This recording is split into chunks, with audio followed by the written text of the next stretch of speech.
तो आज हम शुरू करेंगे हमारा पेनिनसुलर प्लेट्यू। पेनिनसुलर प्लेट्यू क्या होता है? पेनिनसुला का मतलब होता है एक ऐसा एरिया जो 3 साइड से पानी से घिरा हो। तो इस एरिया को हम पेनिनसुला कहते हैं क्योंकि ये इधर 2 साइड से पानी से घिरा रहता है और ये एक साइड से यहाँ से ज़मीन से लगा हुआ एरिया होता है। पेनिनसुला और आइलैंड भी थोड़ा सिमिलर ही होता है। आइलैंड का मतलब होता है एक ऐसा एरिया जो चारों साइड से पानी से घिरा हो, जैसे कि हमारा ये अंडमान निकोबार आइलैंड है, ये चारों साइड से यहाँ से पानी से घिरा हुआ रहता है। लेकिन जो पेनिनसुला होता है उसका एक हिस्सा ज़मीन से लगा हुआ रहता ही रहता है। तो प्लेट्यू क्या होता है? प्लेट्यू ऐसा उठा हुआ एरिया होता है ज़मीन से जो कि टेबल की तरह दिखता है। तो इंडिया का जो पेनिनसुलार है उसी में एक प्लेट्यू है यहाँ पर, इसी को हम बोलते हैं पेनिनसुला प्लेट्यू और इसी के बारे में हम पढ़ेंगे। Peninsula plateau is a table land. Table land मतलब कि टेबल की तरह दिखता है। ये इग्नियस और मेटामॉर्फिक रॉक से बना है। इग्नियस और मेटामॉर्फिक रॉक पहले भी बताया था। इग्नियस रॉक वो रॉक होती है जब ज्वालामुखी फटता है तब उसमें से बहुत सारा लावा निकलता है, तो जब वही लावा ठंडा हो जाता है तो वो इग्नियस रॉक बन जाता है और इग्नियस रॉक ही मेटामॉर्फिक रॉक बनती है। काफ़ी टाइम बाद जब उसमें कुछ चेंजेस होते हैं तो वो मेटामॉर्फिक रॉक बन जाती है। तो इग्नियस और मेटामॉर्फिक रॉक के क्रिस्टल से बना है हमारा पेनिनसुला प्लेट्यू। तो ये देखा हमने कि वो बना किस चीज़ से है। अब हम देखते हैं वो बना कैसे है। It was formed due to breaking and drifting of Gondwana land. Gondwana land के टूटने और ड्रिफ्ट होने से ही ये पेनिनसुला प्लेट्यू बने हैं। इसको हम मैप में देखते हैं। तो कई साल पहले हमारी जो अर्थ है वो इस तरीके की दिखती थी। जैसे हमें आज ज़मीन के अलग अलग टुकड़े दिखते हैं, वैसे पहले ऐसा नहीं होता था। पहले एक ही टुकड़ा था पूरे ज़मीन का, इसको हम पेंजिया कहते थे। तो अब क्या हुआ, जो ये पेंजिया ये टूटना चालू किया, ऊपर वाले हिस्से का नाम पड़ा लॉरेशिया, नीचे वाले हिस्से का नाम पड़ा गोंडवाना लैंड। तो गोंडवाना लैंड का ये वाला जो हिस्सा है ये इंडियन प्लेट है। यही वाली इंडियन प्लेट क्या होती है, नॉर्थ की तरफ बढ़ती है। बढ़ते बढ़ते क्या करती है, ये इस वाले एरिया से जाकर टकरा जाती है और यहीं पर ही जुड़ जाती है। तो इसी को हम बोलते हैं जो गोंडवाना लैंड है ब्रेक हुई और ड्रिफ्ट हुई। लेकिन इसकी वजह से हम कैसे कह सकते हैं कि हमारे जो प्लेट्यूज बने हैं, प्लेट्यू बनने के रीज़न कुछ और ही था। मानो कि इंडियन प्लेट थी जो कि आगे की ओर बढ़ रही थी। तो जैसे ही और बढ़ती गई ये एक ऐसे एरिया के ऊपर आ गई जो कि वॉल्केनो का हॉटस्पॉट था। तो जैसे ये प्लेट उस हॉटस्पॉट के ऊपर आई तो वहाँ का जो ज्वालामुखी है उसने क्या किया, उसके जो हमारी इंडियन प्लेट है उसके नीचे होल करना शुरू किया। होल होने की वजह से जो लावा है वो इंडियन प्लेट के ऊपर आना शुरू हुआ और ऐसे ऐसे फैलता गया। और जैसे ये फैलता गया, ठंडा हो गया, तो इसने एक प्लेट्यू का फॉर्म ले लिया। तो इसी तरीके से हमारे प्लेट्यूज़ बने हैं। इस प्लेट्यूज़ में वैलीज़ भी हैं और राउंडेड हिल्स भी हैं। मतलब कि जो प्लेट्यूज़ होते हैं ये बिल्कुल ऐसे फ्लैट वाला एरिया नहीं होता है। यहाँ पर भी कहीं कहीं पर गड्ढे होते हैं और कहीं कहीं पर हिल्स होती हैं। तो जो हमारा ये पेनिनसुला प्लेट्यू है हम इसको 2 पार्ट में डिवाइड कर सकते हैं। एक है हमारा सेंट्रल हाईलैंड और दूसरा है हमारा डेक्कन प्लेट्यू। तो पहले हम देखेंगे सेंट्रल हाईलैंड। तो ये पूरा है हमारा पेनिनसुला प्लेट्यू वाला एरिया। ये ऊपर वाला जो पार्ट है इसको हम सेंट्रल हाईलैंड कहते हैं और नीचे वाले को डेक्कन प्लेट्यू। ये जो सेंट्रल हाईलैंड वाला पार्ट है हमारा, ये कोई एक प्लेट्यू नहीं है, ये बहुत सारे प्लेट्यू से बना हुआ एक एरिया है। लेकिन ये डेक्कन प्लेट्यू हमारा एक ही प्लेट्यू है। तो जो सेंट्रल हाईलैंड है ये है नर्मदा रिवर के नॉर्थ में है और इसके मेजर एरिया में हमारा मालवा प्लेट्यू आता है। इसके साउथ में विंध्या रेंज आती है। विंध्या रेंज के साउथ में सतपुड़ा रेंज आती है। नॉर्थ वेस्ट में हमारे अरावलीज आ जाते हैं और अगर हम नॉर्थ वेस्ट की तरफ जाएँ तो हमारे राजस्थान के डेजर्ट आते हैं। तो ये जो सेंट्रल हाईलैंड वाला पार्ट है इस वाले के साउथ में यहाँ पर विंध्या रेंज आती है, इसके साउथ में नर्मदा रिवर आती है, नर्मदा रिवर के साउथ में सतपुड़ा रेंज आती है। तो ये ऐसे पैरेलल जाते हैं, विंध्या, नर्मदा और सतपुड़ा। इसके नॉर्थ वेस्ट में यहाँ पर अरावली रेंजेस आते हैं और यहाँ पर डेजर्ट आ जाते हैं। सेंट्रल आइलैंड से कुछ इंपॉर्टेंट नदियाँ हमारी जाती हैं जैसे चंबल, सिंध, बेतवा, केन। इनकी डायरेक्शन साउथ वेस्ट से नॉर्थ ईस्ट की तरफ है। ये कुछ इंपॉर्टेंट नदियाँ हैं चंबल, सिंध, बेतवा, केन। तो ये इधर साउथ वेस्ट से नॉर्थ ईस्ट की तरफ जाती है। तो इससे हमें पता चलता है जो सेंट्रल हाईलैंड वाला पार्ट है इसकी डायरेक्शन किधर है, इसका ढलान किधर है। इसका ढलान इधर को होगा तभी सारी नदियाँ हमारी इधर की तरफ जा रही हैं। तो इसीलिए हम कहते हैं कि जो साउथ वेस्ट से नॉर्थ ईस्ट की तरफ फ्लो करती है। Central highland are wider in the west but narrower in the east. इसका जो वेस्ट वाला पार्ट है थोड़ा सा चौड़ा है और ईस्ट वाला पार्ट इसका पतला है। इस सेंट्रल हाईलैंड में कुछ और इंपॉर्टेंट प्लेट्यूज़ भी हैं जैसे बुंदेलखंड, बघेलखंड और ये छोटा नागपुर प्लेट्यूज़। ये जो छोटा नागपुर प्लेट्यू है हमारे, ये सेंट्रल हाईलैंड की सबसे ईस्ट की तरफ आते हैं और ईस्ट की बाउंड्रीज बनाते हैं और इसी प्लेट्यू से हमारी दामोदर रिवर भी निकलती है। तो ये है हमारा बुंदेलखंड प्लेट्यू, ये है बघेलखंड और ये वाला है हमारा छोटा नागपुर प्लेट्यू और यहीं से हमारी जा रही है दामोदर रिवर। तो यहाँ तक देखा हमने सेंट्रल हाईलैंड वाला पार्ट। अब हम देखेंगे डेक्कन प्लेट्यू। डेक्कन प्लेट्यू एक ट्रायंगुलर लैंड मास है, मतलब ये किसी ट्रायंगल की तरह दिखता है जो कि नर्मदा रिवर के साउथ में आता है। सतपुड़ा रेंज जो है वो नॉर्थ की तरफ है, महादेव, कैमूर और मैकाल रेंज जो है वो ईस्ट की तरफ है। तो ये रहा हमारा डेक्कन प्लेट्यू वाला पार्ट जो कि ट्रायंगल की तरह दिखता है। तो ये है हमारी नर्मदा रिवर, इसके साउथ में आते सतपुड़ा रेंज, मतलब कि डेक्कन प्लेट्यू के नॉर्थ में सतपुड़ा रेंज, ये महादेव हिल्स, मैकाल रेंज और कैमूर रेंज इसके थोड़ा सा ईस्ट वाले एरिया में आ जाते हैं। Deccan plateau is higher in the west and slope gently eastward. जो डेक्कन प्लेट्यू है इसका जो स्लोप है वो ईस्ट की तरफ है।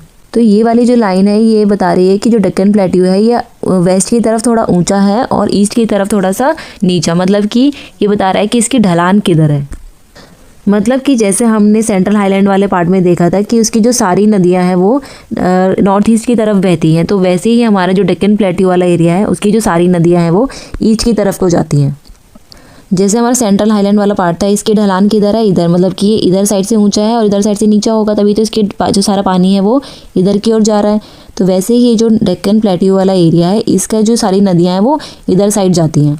इसका मतलब हुआ कि जो इसका वेस्ट वाला पार्ट है थोड़ा सा ऊंचा होगा और ये वाला एरिया नीचा होगा, तभी तो यहाँ की सारी नदियाँ इस डायरेक्शन में फ्लो करेंगी। ये वाला जो हमारा पार्ट है ये हमें बता रहा है कि जो पेनिनसुला प्लेट्यू है ये नॉर्थ ईस्ट की तरफ भी बढ़ते हैं। तो इंडिया का ये जो नॉर्थ ईस्ट वाला हिस्सा है ना, यहाँ पर भी हमको कुछ प्लेट्यूज देखने को मिलते हैं। पहले ये जो पेनिनसुला प्लेट्यू वाला पार्ट था ये पूरा का पूरा एक ही हिस्सा था, लेकिन क्या हुआ कि जो छोटा नागपुर प्लेट्यू वाला एरिया है यहाँ पर क्या हुआ, यहाँ पर एक फॉल्ट आना चालू हुआ, मतलब कि यहाँ पे दरार आनी चालू हुई और ये जो हिस्सा टूट कर दो अलग अलग हिस्सों में डिवाइड हो गया। ये जो गैप यहाँ पर बना इसी को हम बोलते हैं मालदा गैप या गारो राजमहल गैप। इसी गैप की वजह से हमारा ये जो प्लेट्यू वाला पार्ट है दो अलग अलग हिस्सों में टूट गया। एक हमारा हिस्सा इसको हम पेनिनसुला प्लेट्यू वाला बोलते हैं और दूसरे वाले हिस्से को हम ये नॉर्थ ईस्ट प्लेट्यू बोलते हैं। एक को हम बोलते हैं मेघालय प्लेट्यू और एक को हम बोलते हैं कार्बी एंगलोंग प्लेट्यू। और यहाँ पर एक हिल है जिसको हम बोलते हैं कशार हिल्स, लेकिन अब गवर्नमेंट ने उसको एक डिस्ट्रिक्ट बना दिया है, अब उसका नाम है दीमा हसाओ डिस्ट्रिक्ट। तो यही लिखा है कि नॉर्थ ईस्ट में भी हमारे कुछ प्लेट्यूज है जो कि इसी पेनिनसुला प्लेट्यू का एक्सटेंशन है। एक है मेघालय प्लेट्यू, एक है कार्बी एंगलोंग प्लेट्यू और नॉर्थ कशार हिल्स। और ये सेपरेट कैसे हैं, छोटा नागपुर प्लेट्यू के एक फॉल्ट की वजह से ये सेपरेट हो रखे हैं। और मेघालय प्लेट्यू में हमको कुछ हिल रेंज देखने को मिलती है जैसे गारो, खासी और जयंतिया। तो ये है मेघालय प्लेट्यू की कुछ हिल रेंज गारो, खासी, जयंतिया जो कि ऐसे लाइन में है। अब देखते हैं हमारे वेस्टर्न घाट और ईस्टर्न घाट जो कि हमारे डेक्कन प्लेट्यू के वेस्ट और ईस्ट साइड में है। तो ये जो डेक्कन प्लेट्यू है इसके वेस्ट साइड में आते हैं हमारे वेस्टर्न घाट और ईस्ट साइड में आते हैं हमारे ईस्टर्न घाट। तो ये वेस्टर्न घाट और ईस्टर्न घाट है क्या, ये कुछ नहीं है, ऐसे पहाड़ों की कंटिन्यूस रेंज है। इसको हम रेंज ना कहकर घाट कह देते हैं। यहाँ पर वेस्टर्न घाट और यहाँ पर ऐसे ईस्टर्न घाट। ये जो वेस्टर्न घाट है हमारे ये बहुत ही कंटिन्यूस है, मतलब कि इनके बीच में रास्ता नहीं है, लोग एक साइड से दूसरे साइड नहीं जा सकते। सिर्फ कुछ कुछ एरिया है जहाँ से लोग एक साइड से दूसरे साइड को ट्रैवल कर सकते हैं, उसको हम पासेस बोलते हैं।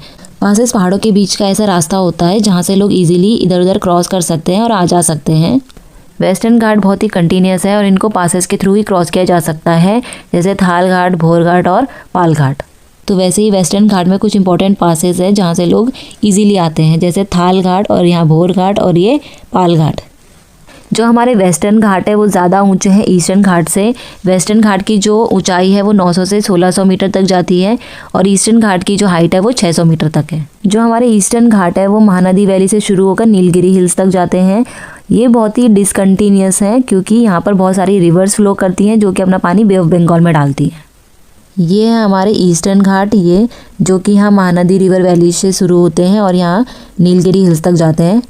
तो ये बहुत ही डिसकंटिन्यू है, मतलब इनके बीच में बहुत ज़्यादा गैप है, ये दिख रहा होगा आपको। तो ये गैप बनता क्यों है, क्योंकि यहाँ की जो सारी नदियाँ हैं वो इस डायरेक्शन में फ़्लो करती हैं। तो नदियाँ जब इस डायरेक्शन में फ़्लो करेंगी तो यहाँ के जो पहाड़ है उनको काट कर आगे बढ़ती हैं और अपना पानी यहाँ बे ऑफ बंगाल में ड्रेन करती हैं। तो इस वजह से ये जो वेस्टर्न घाट होते हैं टूट जाते हैं, क्योंकि जो सारी नदियाँ होती हैं वो एक ही एरिया में फ़्लो करती हैं और वहाँ के पहाड़ों को काट देती हैं। वेस्टर्न घाट कॉज ओरोग्राफिक रेन। तो वेस्टर्न घाट जो है ओरोग्राफिक रेन करते हैं। ओरोग्राफिक रेन क्या होती है, मानो कि ये एक पहाड़ है, यहाँ से कुछ विंड्स आ रही है जिसमें कि मॉइस्चर है, मतलब इन विंड्स में पानी है। तो जैसे ही ये विंड्स इस पहाड़ की ओर टकराएंगी ये आगे की ओर जाना चाहती हैं, आगे की ओर ना जाकर ये क्या करेंगी, ऊपर की ओर उठना चालू करेंगी। तो जैसे ही विंड ऊपर की ओर बढ़ेंगी इनके अंदर जो पानी है वो ठंडा होगा और पानी ठंडा होकर क्या करेगा, यहीं पर ही बारिश कर देगा। तो ये रेन हुई क्यों है, क्योंकि ये इस पहाड़ की वजह से। अगर ये पहाड़ यहाँ नहीं होता तो ये रेन भी यहाँ नहीं होती। तो इस तरह की रेन को हम बोलते हैं orographic rain. Rain bearing moist wind, ऐसी विंड जिसमें थोड़ी नमी होती है, पानी होता है, ये वेस्टर्न घाट में राइज करती है, उठती है और वहीं पर ही ओरोग्राफिक रेन होती है। जो वेस्टर्न घाट की हाइट है ये इंक्रीज़ होती है जैसे ही हम नॉर्थ से साउथ की तरफ आते हैं। मतलब कि नॉर्थ की तरफ ये जिसकी हाइट है वो थोड़ी कम होती है और साउथ में आते आते ही इनकी हाइट बढ़ना चालू करती है। वेस्टर्न घाट की हाईएस्ट पीक है अनाईमुडी और डोडा बेटा। ईस्टर्न घाट की हाईएस्ट पीक महेंद्रगिरी पहले हुआ करती थी, लेकिन अब रिसेंट स्टडी के थ्रू जिंदगढ़ा को नई हाईएस्ट पीक माना गया है। आप इसको अपने टीचर से पूछिएगा, अगर आपकी टीचर कहती है कि महेंद्रगिरी ही लिखना है तो आप महेंद्रगिरी ही लिखिएगा। यहाँ पर कुछ इंपॉर्टेंट हिल्स भी आती है जैसे शिवरॉय हिल्स, जवाड़ी हिल्स। तो ये वेस्टर्न घाट की हाईएस्ट पीक अनाईमुडी और ये डोडा बेटा। ईस्टर्न घाट की हाईएस्ट पीक महेंद्रगिरी, रिसेंट वाली है जिंदगढ़ा। कुछ इंपॉर्टेंट हिल्स भी हमारे जैसे जवाड़ी हिल्स और शिवरॉय हिल्स। यहाँ पर कुछ हिल स्टेशंस भी आते हैं। हिल स्टेशन मतलब टूरिस्ट डेस्टिनेशन वाले एरिया, जैसे कोडाईकनाल और ऊटी। ऊटी को उदगमंडलम भी कहते हैं। तो ये हमारा कोडाईकनाल और ये हमारा ऊटी। इस पेनिनसुला प्लेट्यू का एक इम्पॉर्टेंट फीचर है जिसको हम डक्कन ट्रैप कहते हैं। तो ये वाला जो एरिया है हमारा, इसको हम डक्कन ट्रैप कहते हैं। डक्कन ट्रैप हम इसको इसलिए कहते हैं क्योंकि यहाँ पर हमको बहुत सारी काली मिट्टी मिलती है, सिर्फ इसी पर्टिकुलर एरिया में मिलती है। तो क्या हुआ कि यहाँ पर जब वॉल्केनो फटा तो वॉल्केनो से जो लावा बाहर निकला वो ठंडा होकर इग्नियस रॉक बनी और उसी इग्नियस रॉक से हमारी ब्लैक सॉइल बनी। तो ये ब्लैक सॉइल वाला एरिया होता है क्योंकि ये वॉल्केनो से बना है, इसलिए यहाँ की रॉक क्या है, इग्नियस है। इग्नियस रॉक मतलब कि लावा के ठंडे होने से जो पत्थर बनता है उसको हम इग्नियस रॉक बोलते हैं। इसके आगे हमें अरावली हिल्स के बारे में बताया गया है। तो हमने पहले भी पढ़ा कि ये पेनिनसुला प्लेट्यू के वेस्ट और नॉर्थ वेस्टर्न मार्जिन में आते हैं। ये हाईली इरोडेड हिल्स है, मतलब कि ये बहुत ज़्यादा डिस्ट्रॉय हो चुकी है, बहुत ही घिस चुकी है क्योंकि बहुत ज़्यादा पुरानी है इसलिए। And found as broken hills, और ये हमें टुकड़ों में मिलती है, मतलब आधी आधी हिल्स के फॉर्म में हमको मिलती है। इसकी डायरेक्शन गुजरात से दिल्ली की तरफ है, मतलब साउथ वेस्ट से नॉर्थ ईस्ट की तरफ है। ये है हमारी अरावली रेंज जो कि पेनिनसुला प्लेट्यू के नॉर्थ वेस्ट में आती है और ये यहाँ गुजरात से शुरू होकर दिल्ली तक जाती है। तो इस वीडियो में हमने हमारे पेनिनसुला प्लेट्यू को कवर किया। नेक्स्ट वीडियो में हम स्टार्ट करेंगे हमारे इंडियन डेजर्ट के बारे में। Till then take care and subscribe to my channel. Thank you.